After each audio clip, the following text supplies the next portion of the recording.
Hello friends, आज हम बात करने वाले हैं एक ऐसे टॉपिक के लिए जो छोटे बिजनेस की बड़ी रिकवरी का राज है, अकाउंट्स रिसीवेबल। अगर आप एक छोटा बिजनेस चलाते हो या फिर आप अकाउंटिंग कर रहे हो तो ये वीडियो आपके लिए बहुत ही ज़्यादा इम्पॉर्टेंट है, क्योंकि आज के इस वीडियो में हम देखेंगे अकाउंट्स रिसीवेबल क्या होता है, इसके कंपोनेंट्स क्या है, बिजनेस पर इसका क्या इम्पैक्ट होता है, इसे कैसे रिकॉर्ड करा जाता है और जानेंगे कुछ टिप्स फॉर बेटर रिकवरी। तो बिना देर के लेट्स गेट स्टार्टेड। तो सबसे पहले ये समझते हैं कि आखिर अकाउंट्स रिसीवेबल होता क्या है। तो जब भी आप कोई गुड्स या सर्विसेज सेल करते हो अपने कस्टमर को और कस्टमर आपको पैसा तुरंत नहीं देता है, तो जो अमाउंट आपका कस्टमर से लेना बाकी है उसे हम कहते हैं अकाउंट रिसीवेबल। ये एक असेट होता है जो बैलेंस शीट के करंट असेट के साइड में आता है। क्योंकि ये पैसा आपको लेना बाकी है, इसलिए ये पैसा आपके असेट की कैटेगरी में कैटेगराइज होता है। अब समझते हैं अकाउंट रिसीवेबल बिजनेस के लिए क्यों इम्पोर्टेंट है। छोटे बिजनेस के लिए कैश फ्लो ही सब कुछ होता है। अगर आपका पैसा टाइम पर नहीं मिलता है तो आपके बिजनेस के ऑपरेशंस रुक सकते हैं, ताकि आपको पता चले कि कौन से क्लाइंट से आपका पेमेंट ड्यू है और कितने अमाउंट का पेमेंट आपका ड्यू है और कितने टाइम से ड्यू है। अकाउंट्स रिसीवेबल बिजनेस के लिए क्यों इम्पोर्टेंट है? क्योंकि छोटे बिजनेस के लिए कैश फ्लो ही सब कुछ होता है। अगर आपको आपका पैसा टाइम पर नहीं मिलता है तो आपके बिजनेस के ऑपरेशंस रुक सकते हैं।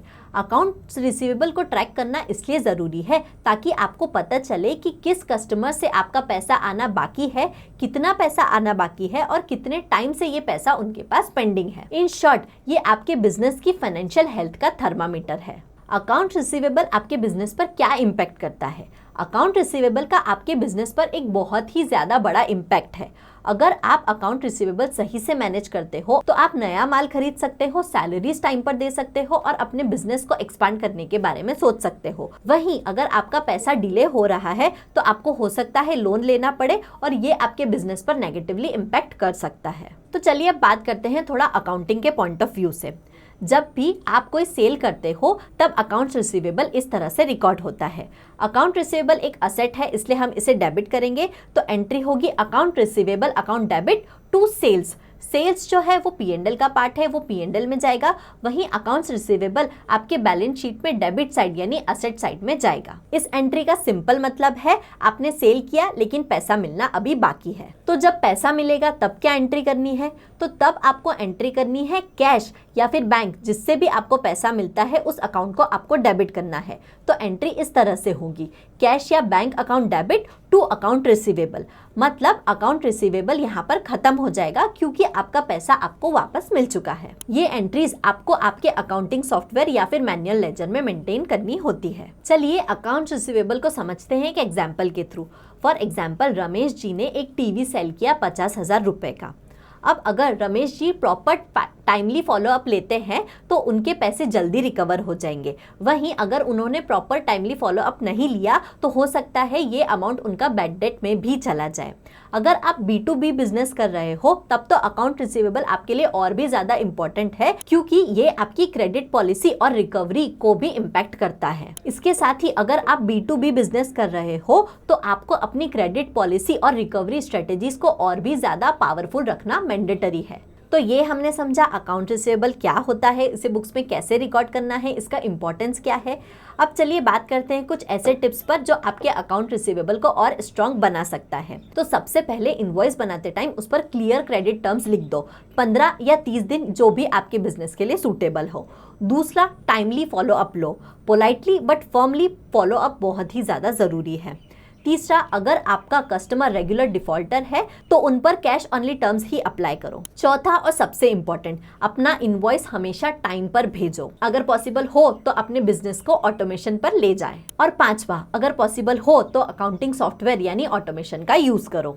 अकाउंट रिसीवेबल यूँ तो सुनने में बहुत इजी लगता है, लेकिन जब इनवॉइस जनरेट करने होते हैं, उन्हें टाइमली भेजना पड़ता है, फॉलो अप रिपोर्ट्स की ज़रूरत होती है या फिर GST रिकॉर्ड करना होता है, तब लगता है कि काश एक ऑटोमेशन सिस्टम होता जो ये सब कुछ ईजी बना देता। मैं आपको एक ऐसे ऑटोमेशन सिस्टम के बारे में बताती हूँ जो मेरे अकाउंट रिसीवेबल की पूरी प्रोसेस को सिंप्लीफाई करता है। इस ऑटोमेशन सिस्टम में मुझे बहुत सारी अकाउंट्स रिसीवेबल से रिलेटेड रिपोर्ट्स मिलती है, जैसे proforma invoice report, client report, payment report, TDS receivable report, line item report, HSN report, credit note की GST रिपोर्ट, GSTR 1 की report, client ageing reports etcetera.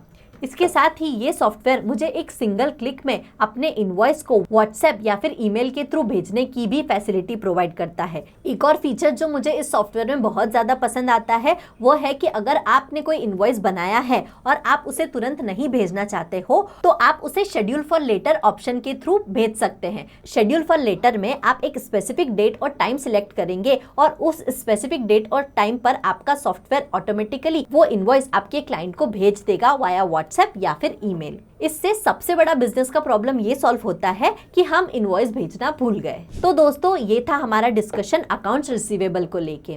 हमने समझा अकाउंट्स रिसीवेबल क्या होता है, ये बिजनेस के लिए क्यों जरूरी है और इसका हमारे बिजनेस पर क्या इम्पैक्ट होता है। साथ ही हमने बात करी कुछ टिप्स में जो आपके अकाउंट्स रिसीवेबल को और स्ट्रॉन्ग बना सकती है।